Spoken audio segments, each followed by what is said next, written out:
So if you're familiar with the expression a shit ton and were wondering how much a shit ton actually weighs, look no further, because in this video I'll talk to you about a guy who weighted himself and everything around him, including his own shit. Now, how is that for a good introduction? So the guy I want to talk about is Sanctorius Sanctorius, a physician who lived in the 16th and 17th centuries and who essentially developed instruments to measure and quantify physiological change. In doing so, Sanctorius pulled off something that would no doubt end up in Guinness Book of Records if it existed at that time, and he laid the foundation for self-tracking or self-quantifying technology that we use today when, for example, we use our watches to monitor the number of steps we took or calories we burned daily. Sanctorius, however, took this a step further, or several steps further, because what he did was really quite extreme. He designed an apparatus that would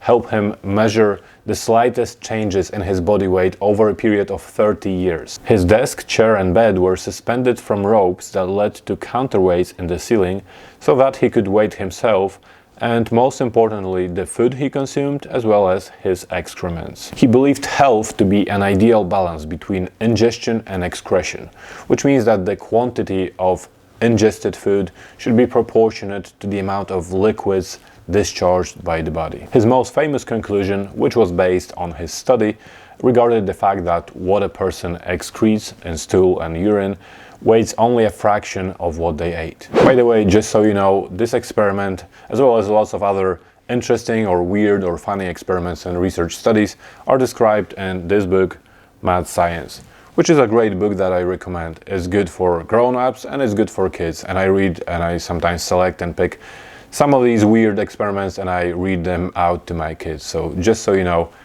great book, you can find the link below this video. As for Sanctorius' study, it may sound like crazy science, but actually it was very important science. And his findings, his study did produce some important findings and contributed to the development of quantitative experimental medicine.